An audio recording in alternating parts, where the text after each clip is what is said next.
Assalamualaikum warahmatullahi wabarakatuh. Selamat berjumpa di YouTube channel inilah.com di acara Inilah Berita yang menghadirkan berita-berita viral hari ini.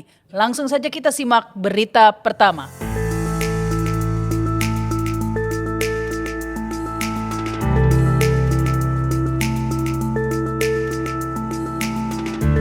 Ya, yang lagi viral hari ini Budiman Sujatmiko akhirnya resmi dipecat dari PDIP ya, dikarenakan dukungannya terhadap Prabowo. Ini Budiman Sujatmiko pemecatannya dilakukan tanpa klarifikasi, tanpa dipanggil terlebih dahulu seperti harapannya ya oleh Megawati, namun langsung dikirimi surat pemecatan yang dikirim melalui kurir ya. Dan Budiman Sujatmiko juga mengaku sudah menerima surat pemecatan tersebut dan tampaknya sudah siap dengan konsekuensinya ya akibat pilihan politiknya yang bertentangan dengan sikap partai begitu ya.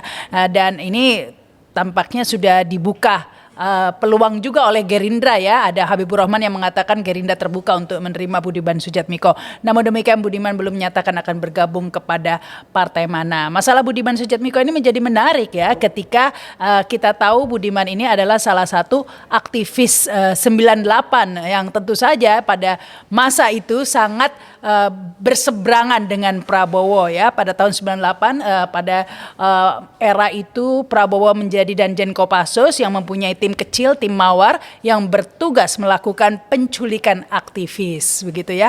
Hingga saat ini sedikitnya ada 13 aktivis yang dinyatakan hilang ya. Namun demikian Budiman Sujatmiko mengaku sudah pernah mengklarifikasi atau menanyakan hal tersebut kepada Prabowo dan menurut Prabowo memang benar melakukan penculikan kata Budiman, tetapi semua aktivis yang diculik saat itu sudah dipulangkan ke rumah masing-masing sehingga Prabowo tidak tahu mengapa ada beberapa yang tidak pulang ke rumah dan hilang. Yang pasti semua aktivis yang diculik sudah dikembalikan ke rumah masing-masing. Begitu menurut Budiman Sujatmiko ketika menanyakan langsung ke Prabowo ya. Kita tahu bahwa pada tahun 98 saat itu pemerintahan Soeharto memang menghalalkan segala cara ya untuk mempertahankan kekuasaannya termasuk dengan kekerasan, yaitu menculik aktivis-aktivis yang kerap melemparkan kritikan kepada masa pemerintahan Soeharto. Ya pada masa itu memang belum ada internet ya sehingga Pak Harto waktu itu nggak pakai buzzer. Kalau sekarang nggak usah repot-repot gitu kali ya. Ya ini salah satu berita yang menarik dan dibahas viral hari ini. Berita kedua masih terkait dengan Prabowo ini ya. Ada Grace Natali, Wakil Dewan Pembina Partai Solidaritas Indonesia yang mengungkap bahwa Prabowo menyesal sebab pernah dekat dengan kelompok intoleran begitu ya. Siapa yang dimaksud kelompok intoleran? Kita tahu ya. Ini yang dimaksud oleh Grace Natali adalah kelompok Islam tentunya. Ya, hal itu disampaikan oleh Grace pada dalam suatu acara yang diunggah di suatu kanal YouTube. Saat menghadiri acara tersebut, Grace Natali ditanya oleh hostnya bagaimana pendapatnya ketika kita tahu bahwa Pak Prabowo dulu dekat dengan kelompok-kelompok intoleran ya tuduhannya. Apakah PSI dianggap menerima orang yang berseberangan dengan ideologi PSI? Dan kemudian Grace Natali mengatakan bahwa dalam suatu perbincangan santai dengan Prabowo pernah menyampaikan secara tersirat dan tersurat bahwa menyesal begitu ya telah dekat dengan kelompok intoleran atau mendapat dukungan oleh kelompok-kelompok intoleran. Tentu saja ini ramai dibahas di media sosial ya. Kita tahu bagaimana para pendukung Prabowo saat itu sampai banyak yang harus berhadapan dengan aparat ya pada tahun 2019 ditangkap, dipukuli, ditahan ya, bahkan juga ada yang kehilangan nyawa ya gara-gara pilihan dukungan ini. Namun saat ini kalau benar ya seperti kata Grace Natali ternyata Prabowo-nya menyesal. Ini kalau komentar kalian bagaimana? Tulis di komen ya. Berita ketiga kami menyoroti polusi udara di Jakarta yang masih menjadi perbincangan hangat ya di berbagai media juga di masyarakat. Ini karena memang berdasarkan laporan dari IQR ya kualitas udara di Jakarta ada di angka 156 dan menjadikan Jakarta menjadi kota dengan udara terkotor di dunia ya. Ini jauh dari Pakistan, Lahore dan lain sebagainya. Dan yang terparah adalah di daerah Depok dan Tangerang polusi udaranya begitu. Nah, bagaimana penanganan polusi udara di Jakarta seperti biasa ya di Indonesia ini saling tuding menuding dulu begitu ya.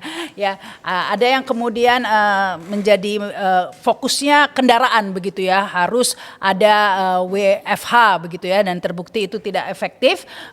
Kemudian ada juga yang bersuara bahwa sebenarnya yang menyebabkan polusi udara ini PLTU berbasis batubara di Banten ini yang dituding sebagai penyebab utama atau penyumbang polusi di Jakarta yang cukup signifikan. Namun hal tersebut dibantah oleh berbagai pihak ya. Ridwan Kamil setelah rapat dengan Luhut Binsar Panjaitan mengatakan bahwa itu tidak benar karena ternyata justru kendaraan lah ya 75% menyumbang polusi udara, PLTU hanya 25% atau lain-lainnya ya. Dan ini terus menjadi perbincangan ya, yang pasti seharusnya ada kajian atau riset khusus ya tentang akar permasalahan polusi udara di Jakarta ini ya, sehingga tidak saling tuding dan penyelesaiannya juga tepat sasaran ya, tidak langsung jump to conclusion begitu ya.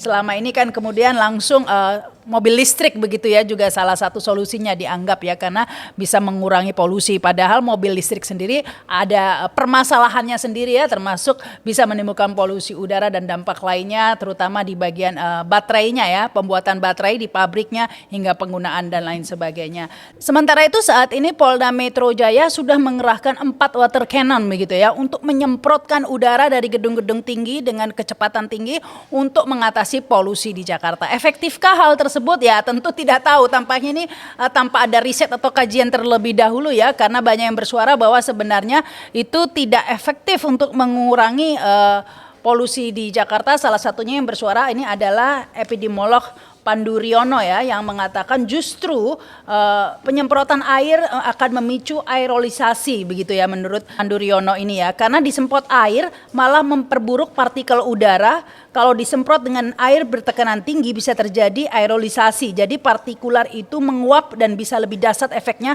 kalau dihirup masyarakat. Atau bahasa sederhananya kalau disemprot terjadi aerolisasi artinya justru malah nyebar begitu ya polusinya, karena justru jangkauannya menjadi lebih luas. Yang tadinya di Jakarta dengan ada penyemprotan malah akan lebih merata begitu ya polusinya. Setidaknya itu penjelasan dari Pandu Riono. Di samping itu Pandu Riono juga mengungkit ya bahwa ketika COVID, kalian tentu ingat ya bahwa ketika COVID banyak disemprotkan oleh water cannon juga, disinfektan dan lain sebagainya. Ini juga tidak disarankan sebenarnya ya oleh ilmu pengetahuan manapun. Di negara lain nggak ada, khusus Indonesia. Memang Indonesia ini kadang-kadang unik begitu ya penanganannya, termasuk penanganan polusi udara ini. Pokoknya lain daripada yang lain. Makanya seharusnya kita mempunyai kajian ilmu atau riset yang lebih memadai ya, sehingga penanganan polusi di Jakarta ini bisa efektif dan tepat sasaran. Berita keempat, kami menyoroti masalah utang negara ini ya. Kalau di rumah mungkin kalian pusing mikirin utang cicilan motor, rumah, KPR atau lain sebagainya. Ternyata negara lebih pusing lagi nih ya. Karena beban bunga utang yang terus membengkak. Namun demikian pemerintah akan menambah utang 14,9% pada tahun depan. Tetap bertambah terus ya. Anggaran negara pun berpotensi terbebani bunga tinggi yang pada akhirnya menjerat kita pada utang yang tak sehat ya. Untuk diketahui pada saat ini saja belanja terbesar dari RAPBN 2024 justru untuk beban bunga begitu ya. Jenis belanja pemerintah pusat yang terbesar dalam RAPBN 2024 adalah pembayaran bunga utang yang mencapai 497,32 triliun rupiah. Itu bunganya saja ya.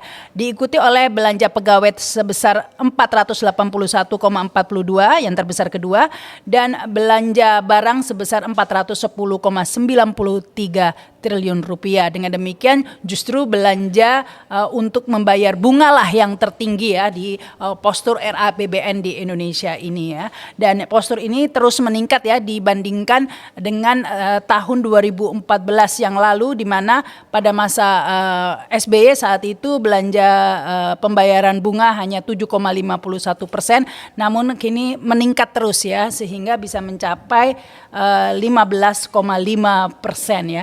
Bagaimanapun kecenderungan untuk terus berhutang ya dengan pembayaran bunga yang telah menjadi porsi terbesar ini perlu diwaspadai dalam pengelolaan keuangan negara. Kebijakan yang lebih hati-hati dalam berhutang menjadi keharusan. Upaya menurunkan beban bunga pun bisa dilakukan dengan berbagai kebijakan. Ini tampaknya sudah harus menjadi fokus kebijakan pemerintah ya, bukan justru fokus terus berhutang. Kita sampai pada berita terakhir, berita kelima. Seperti biasa menghadirkan berita tidak penting tapi mengemaskan ya. Ini mengemaskan benar karena terutama bagi Roy Suryo ini yang menyoroti ya peringatan HUT RI ke-78 di Istana Negara yang justru dianggap ada adegan film G30 SPKI begitu ya kata Roy Suryo. Ini gara-gara dalam peringatan tersebut ada dinyanyikan lagu rungkat ya, di mana lagu tersebut dalam bahasa Jawa artinya mengandung konotasi negatif begitu artinya menurut Roy Suryo ya.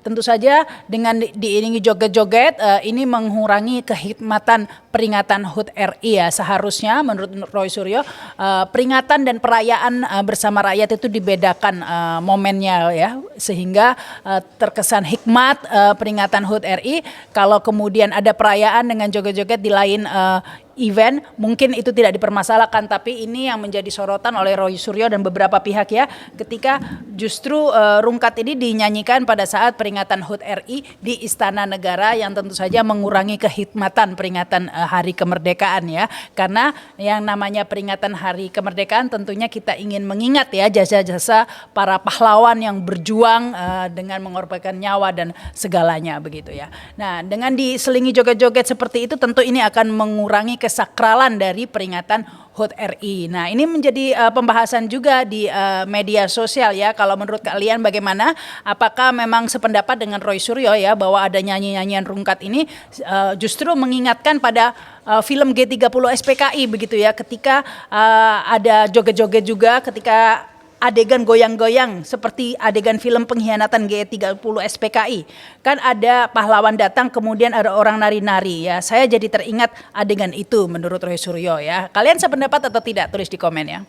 Demikianlah inilah berita kali ini. Pastikan kalian mengikuti terus tayangan-tayangan di YouTube channel inilah.com. Dan jangan lupa subscribe ya.